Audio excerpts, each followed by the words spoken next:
Your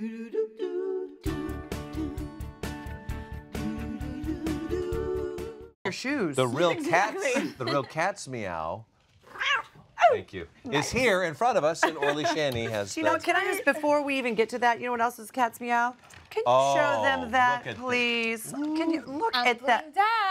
Exactly. Ooh, you come to our set, you always leave with gifts. Katie Cazorla just did that to your nails. Now you'll definitely find a groom. That's all it took. Just one nail. All right, back to your cat's meow now. Yeah, Orly. back to the cat's meow. These are really fun. This is actually a surprising trend. A lot of different brands are doing it, but I'd say like the standout is Charlotte Olympia. She has these incredible flats. Everyone's wearing them, everyone of all different ages. These adorable flats, though, cost $595. Oh my goodness. That's a lot of the dollars. That's a lot Especially of for the something dollars. that's kind of kitschy. Exactly. Or catchy.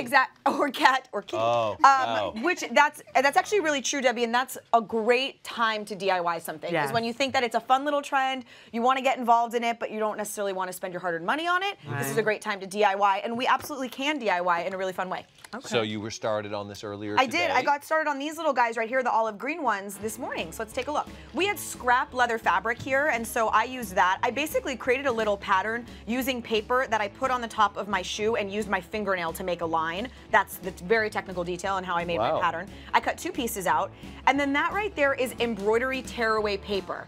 I cut a piece and put it on 8.5 by 11, put it with tape, and sent it through the printer with a little cat graphic. Oh, how cute. So now I've got my little graphic. I don't need to have the artistic ability to know how to make a little face. Right. I've got it right there. So it's a copycat. It's a copycat, yes. Oh my So gosh, next I take Mark. my embroidery floss and I'm just going to embroider going up and down. I decided to do sort of this a very simple stitch. It's actually called a sashito stitch, I hope I pronounced that correctly. And it's more of that like up and down as opposed to a traditional embroidery stitch. And then you tear away the paper. And that's literally it. You tear away the paper and it leaves your little design there. So then I wasn't sure what kind of eyes I wanted to do. And what I ended up doing was little clear crystals. And then I drew with a black paint pen, like those little, the little pupils, you know, their eyes have like those.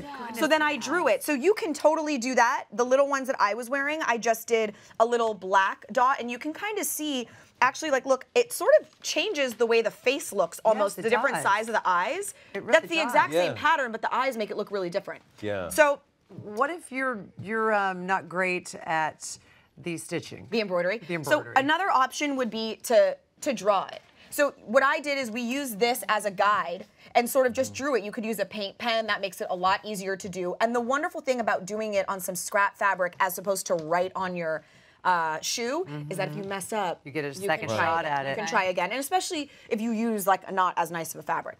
So then I glued these little eyes on, and so I'll do that with these here. Is you just take a teeny bit of your E6000. Sure. You can also use fabric glue when we're actually going to glue the leather on because it is really leather to leather is fabric, you know. And so if there were really small dot. shoes, like for your kids, would they be kittens? Yeah, they probably would, Mark. They probably would.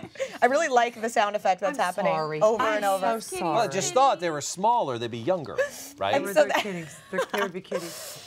So then what you're going to do if you want to do those little lines is do one straight line and then kind of go and round it out because, you know, they're like it's like a little sliver sort of. So you round it out in the middle there.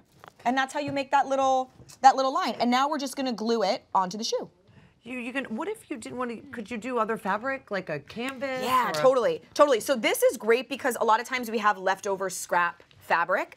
And so it's really a great thing because this is so small. You know, this wouldn't, like this amount of leather, you couldn't necessarily make a whole other project, but you could do something like this. But like a canvas would work really well. I'd say just something kind of thick. Right, exactly. Do you ever craft? Are you like a crafty kind of gal? Sometimes. Sometimes. Now I have to ask what sometimes means. Like, are you good with like hammer nail? She's like, I did it once or when I was with like 6. needle and thread? Right.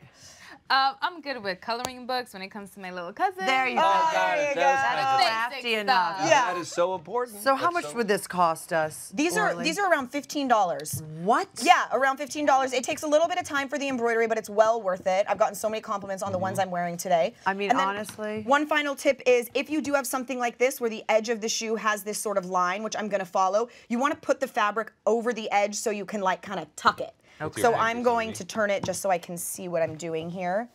And I want it a little over the edge. Oh, I like that. and now I can like push it underneath there. And you have, with E6000, you have a few minutes to finagle. So you know what, Orly, $15, you must be kidding me.